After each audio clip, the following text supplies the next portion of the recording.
Hello guys, आज की इस वीडियो में न्यूटन सेकंड लॉ पढ़ेंगे। बहुत ही डिटेल में समझेंगे और इसमें जो डेरिवेशंस फॉर्मूलेज सब कुछ इसी वीडियो में समझ लेंगे। और एंड में कुछ क्वेश्चंस भी लाया हूँ, वो भी सॉल्व कर लेंगे।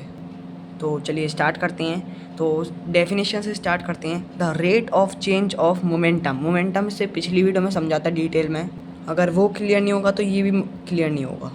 एक बार शॉर्ट में बता देता हूँ यहाँ पर कि किसी भी ऑब्जेक्ट की जितनी ज़्यादा मास और वेलोसिटी होगी उतना ही ज़्यादा मोमेंटम होगा। तो मोमेंटम को हम स्मॉल p से रिप्रेजेंट करते हैं, मास और वेलोसिटी को m और v से रिप्रेजेंट करते हैं, और जब हम मास और वेलोसिटी का प्रोडक्ट करते हैं तो हमारा मोमेंटम आता है। ये एक फॉर्मूला है। तो the rate of change of momentum, momentum के चेंज होने की बात करिए तो जैसे इनिशियल वेलोसिटी और फाइनल वेलोसिटी होती है, तो यहाँ पे भी मोमेंटम चेंज हो रहा है। तो इनिशियल मोमेंटम एम यू ले लेंगे, फाइनल मोमेंटम एम वी ले लेंगे। मोमेंटम का एम और यू होगा। वैसे मोमेंटम को हम पी से रिप्रेजेंट करते हैं, लेकिन यहाँ पे एम लेंगे।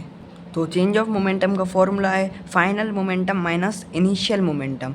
यू मैंने इसलिए लिया है क्योंकि यू होता है इनिशियल के लिए, वी मैंने इसलिए लिया है क्योंकि वी होता है फाइनल के लिए। तो फाइनल मोमेंटम में से इनिशियल मोमेंटम को माइनस करेंगे, मतलब एम वी में से एम यू को माइनस करेंगे। वी है, ये यू है, तो क्या आएगा, इसमें से हम एम कॉमन ले रहे हैं, तो एम कॉमन ले लिया, बचा क्या वी माइनस यू, तो वी माइनस यू लिख दिया।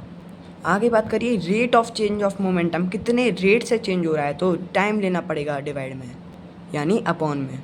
तो हमारी इक्वेशन क्या निकल के आई थी, m ब्रैकेट में v माइनस यू, तो यहाँ पे भी लिख दिया m ब्रैकेट में v माइनस यू, और rate of change of momentum है तो डिवाइड में टाइम। अब आगे क्या बोला है, is directly proportional to the applied unbalanced force. मतलब ये डायरेक्टली प्रपोर्शनल है अनबैलेंस्ड फोर्स के। तो फोर्स को हमने F से रिप्रेजेंट कर दिया। अब देखो v minus you upon T, तो ये किसका फॉर्मूला है, हमारे एक्सलेरेशन का फॉर्मूला है। हम एक्सलेरेशन को ऐसे तो लिखते हैं v माइनस यू अपॉन में टी, है ना। तो यहाँ पे v माइनस यू अपॉन में टी की जगह हम a भी लिख सकते हैं क्योंकि ये एक्सलेरेशन का फॉर्मूला है। तो यहाँ पे सो f प्रोपोर्शनल, प्रोपोर्शनल का साइन है, प्रोपोर्शनल का साइन लगाओ, m इसकी जगह हमने t लिख दिया। तो m को t से जब मल्टीप्लाई करेंगे वो t नहीं, इसकी जगह हम a लिखेंगे क्योंकि ये एक्सलेरेशन का फॉर्मूला है। और m को a से मल्टीप्लाई करेंगे तो क्या आएगा हमारा ma। अब ये हमें प्रपोर्शनल का साइन हटाना है, तो प्रपोर्शनल का साइन हटाने के लिए हम k मान लेंगे, और जैसे हमारा k लगा तो हमारा प्रपोर्शनल का साइन हट गया और इक्वल्स टू आ गया। और k की वैल्यू हमेशा हमें 1 माननी पड़ती है। इसका भी रीज़न है, मैं रीज़न दूंगा इसके बाद। तो पहले तो हम इक्वेशन डिराइव कर रहे हैं ना, तो इक्वेशन डिराइव करते हैं। k की वैल्यू हमने 1 मानी है, ऐसा हमने नहीं, ऐसा यूनिट नहीं, k की वैल्यू 1 दी है। तो f equals to k M A, K कहाँ से आया, प्रपोर्शनल का साइन हटाना था, इक्वल्स टू का लगाना था, है ना। तो के हमने आ गया। अब के की वैल्यू 1 है तो फोर्स की जगह हम के की जगह क्या लगाएंगे, 1 लगाएंगे। तो 1 मल्टीप्लाइड बाय एम ए, और 1 से मल्टीप्लाई करोगे तो क्या आएगा हमारा, एम ए ही आएगा। तो F equals to M A, यानी force equals to mass multiplied by acceleration. Reason देने से पहले कुछ ऐसा यूनिट देख ले रहे हैं। फोर्स की ऐसा यूनिट, फोर्स को हम किससे रिप्रेजेंट करते हैं, एफ से रिप्रेजेंट करते हैं, उसकी ऐसा यूनिट होती है न्यूटन। मास है, मास को एम से रिप्रेजेंट करते हैं, इसकी ऐसा यूनिट होती है किलोग्राम। एक्सलेरेशन ए से रिप्रेजेंट करते हैं, इसे तो हमने पिछले चैप्टर में पढ़ी थी, मीटर पर सेकेंड स्क्वायर। तो जैसे कि k की वैल्यू 1 मानी थी, तो उसे समझने से पहले हम ये समझेंगे कि 1 न्यूटन क्या होता है। जो ऐसा यूनिट है फोर्स की, उसने डेफिनेशन ही ऐसी दी है कि 1 Newton is the force. 1 Newton क्या होता है हमारा, कि जो 1 kg का मास है उस पर 1 मीटर पर सेकेंड स्क्वायर से एक्सलरेशन हुआ है, तो उसे कितनी फोर्स लगी है, उसकी फोर्स है 1 न्यूटन। मतलब 1 kg का मास है और उस पर एक्सलरेशन हो रहा है 1 मीटर पर सेकेंड स्क्वायर का, तो उस पर फोर्स कितनी लग रही है, 1 न्यूटन की फोर्स लग रही है। तो बस यही था हमारा 1 न्यूटन, और कुछ भी नहीं था। अभी इसे फॉर्मूले में पुट करेंगे और फिर एग्जाम्पल की मदद से समझाएंगे कि k इक्वल्स टू 1 ही क्यों लिया है, 2 3 4 इतनी वैल्यू हैं, ये क्यों नहीं ली। ये थोड़ा डिटेल का कॉन्सेप्ट है। वैसे आपको यही लर्न करना है कि k इक्वल्स टू 1 है तो इतना ही काफ़ी है, लेकिन अगर थोड़ी एक्स्ट्रा नॉलेज लेनी है तो समझ लो। तो चलिए इसे फॉर्मूले में पुट करते हैं। फॉर्मूला जैसे कि क्या निकला, F इक्वल्स टू के एम ए।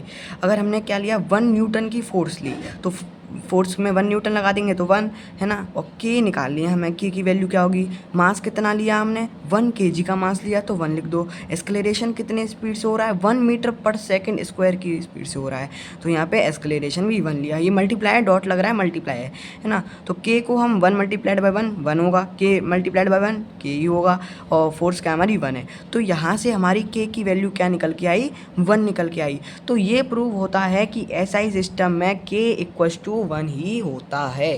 अब इसे एग्जाम्पल की मदद से समझते हैं। एक ऑब्जेक्ट है जिसका मास 2 kg है और उस पर 4 न्यूटन का फोर्स लग रहा है, तो उसका एक्सेलरेशन क्या होगा।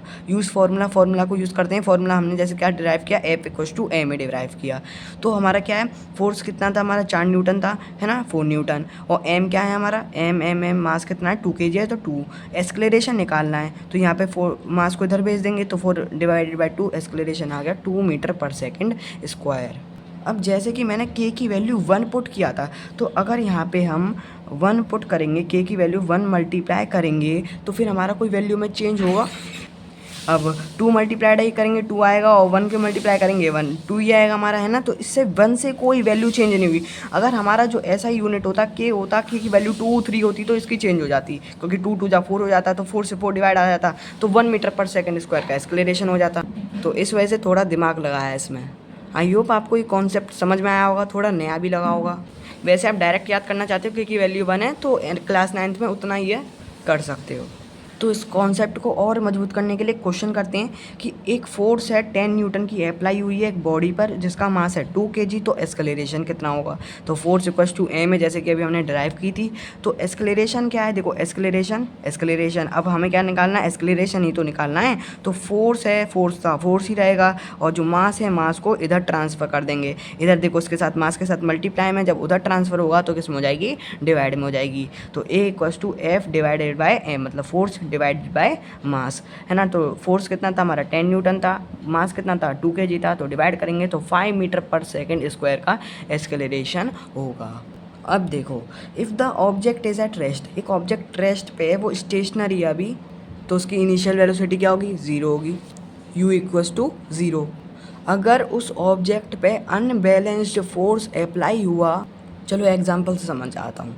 देखो आपके पास है एक गन, और जो गन में बुलेट है वो अभी रेस्ट पे, अभी आपने गन चलाई नहीं है, वो रेस्ट पे है उसकी बुलेट। और फिर आपने जैसे ही उसे चलाई, उस पर फोर्स लगाई उस गन पे, तो उसकी वेलोसिटी बढ़ेगी, और वेलोसिटी बढ़ेगी तो उसका मोमेंटम भी बढ़ेगा।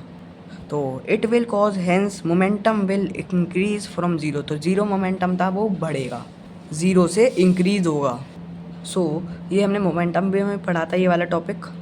हाँ, तो second law explain how stationary object, वो बुलेट थी स्टेशनरी थी, स्टेशनरी ऑब्जेक्ट स्टार्ट हो जाती है व्हेन उस पर फोर्स अप्लाई होती है। यही समझाता है हमारा सेकेंड लॉ ऑफ मोशन। तो आइए कुछ अब क्वेश्चन सॉल्व करते हैं। फोर्स का ऐसा यूनिट क्या होता है, जैसे कि मैंने बताया था ऐसा यूनिट, फोर्स का ऐसा यूनिट होता है हमारा न्यूटन। देखो यहाँ पे लिख रहा है। अगला क्वेश्चन है डिफाइन 1 न्यूटन फोर्स, ये भी समझा दिया था। 1 newton force is the force which gives 1 kg of mass and acceleration of 1 metre per second square. 1 kg के मास पर 1 मीटर पर सेकेंड का स्क्वायर का एक्सेलरेशन हुआ है, तो उसकी फोर्स है 1 न्यूटन। उसी फोर्स को हम क्या कहेंगे, 1 न्यूटन। एक और क्वेश्चन देखो, if an object has a mass of 5 kg, एक ऑब्जेक्ट है उसका मास 5 kg है, and a force of 10 Newton, उस पर फोर्स लगी है 10 न्यूटन की अप्लाइड, तो उसका एक्सेलरेशन क्या हुआ। तो हमें पता है फोर्स का फॉर्मूला क्या होता है, मास मल्टीप्लाइड बाय एक्सेलरेशन। एक्सेलरेशन निकालना है, एक्सेलरेशन हमारा यहीं रहेगा, और जो मास है वो फोर्स के पास चले जाएगा डिवाइड में, तो हमारा क्या निकल जाएगा, एक्सेलरेशन निकल जाएगा। तो acceleration equals to force divided by mass, 10 divided by 5 2 metre per second square. 5 1 जा 5 5 2 जा 10, आंसर क्या आया, 2 मीटर पर सेकेंड स्क्वायर। अगला क्वेश्चन देखो, अब if an object has an acceleration of 4 metre per second square, उसका एक्सेलरेशन 4 मीटर पर सेकेंड का square का हो रहा है, और जो उसका मास है वो 3 kg है, मास 3 kg है। फोर्स निकालो, सिंपल है, हमें पता है फोर्स का फॉर्मूला होता है मास मल्टीप्लाइड बाय एक्सेलरेशन। एक्सेलरेशन क्या है हमारा, acceleration 4 metre per second square है, तो 4 मल्टीप्लाइड बाय मास कितना है, 3 kg। देखो जो मास होता है वो हमेशा केजी में ही होता है। अगर आपका यहाँ पे ग्राम होता ना तो इसे केजी में लाना पड़ता है ना। तो ये ग्राम है, इसे केजी में, वो ये तो पहले से किलोग्राम है। तो mass multiplied by acceleration 4 metre per second square multiplied by mass, तो हमारा कितना आ जाएगा 3 मल्टीप्लाइड बाय 4 जो कि आ जाएगा 12। और जो फोर्स होगी वो किस में निकलेगी, न्यूटन में। जैसे कि हमने पढ़ा फोर्स की ऐसा यूनिट न्यूटन होती है। तो ये हमारा last and first question, true और false. Acceleration increases when a large force is applied on the same mass। इसे दो एग्जाम्पल से समझते हैं। हमारे पास एक फुटबॉल है जिसका मास है 500 ग्राम है, जिसका मास है 500 ग्राम, और उसका एस्केलेरेशन है, मतलब उसे हमने किक किया तो उसका एस्केलेरेशन हुआ हमारा 10 मीटर पर सेकेंड स्क्वायर का, 10 मीटर पर सेकेंड स्क्वायर का। या छोड़ो एग्जाम्पल, छोड़ो इसे। आप एक फ़ुटबॉल पे 10 न्यूटन की फ़ोर्स लगा रहे हो और उसी सेम फुटबॉल पे 20 न्यूटन की फ़ोर्स लगा रहे हो, तो कौन सी फुटबॉल का ज़्यादा मास हुआ, वो सॉरी ज़्यादा एक्सेलरेशन हुआ? पहली फुटबॉल है उसका जो मास है वो 500 ग्राम्स है, और जब आपने उस पर 10 न्यूटन की फ़ोर्स लगाई तो उसका एक्सेलरेशन ज़्यादा होगा। या दूसरी जो फुटबॉल है उसका मास भी 500 ग्राम है, उस पर लगाई 20 न्यूटन का फोर्स, तो एक्सेलरेशन तो 20 न्यूटन वाली फोर्स का ज़्यादा होगा ना। तो यही तो बोला है, अगर फोर्स लार्ज फोर्स अप्लाई हुई तो उसका एक्सेलरेशन भी बढ़ेगा। तो ये है ट्रू, मोर फोर्स मोर एक्सेलरेशन, और मास उनका सेम था। अब फिर अब देखो 1 न्यूटन इक्वल्स टू के जी, 1 न्यूटन इक्वल्स टू के जी into metre per second square, क्योंकि 1 न्यूटन की फोर्स, मैंने बताया था कि 1 न्यूटन की फोर्स वो होती है जब 1 केजी के मास पर 1 मीटर पर सेकेंड स्क्वायर का एक्सेलरेशन हुआ। और देखो फोर्स के फॉर्मूले से देखना, ये न्यूटन है, न्यूटन में हमारा फोर्स का हमेशा न्यूटन में निकलता है। और देखो मास किस में होता है, हमेशा केजी में होता है। एक्सेलरेशन किस में होता है, हमेशा मीटर पर सेकंड स्क्वायर में होता है। तो force equals to A multiplied by A M A. तो गाइज यहाँ पे ख़त्म होता है हमारा सेकंड लॉ ऑफ मोशन। मिलते हैं अपनी नेक्स्ट वीडियो में, तब तक के लिए बाय।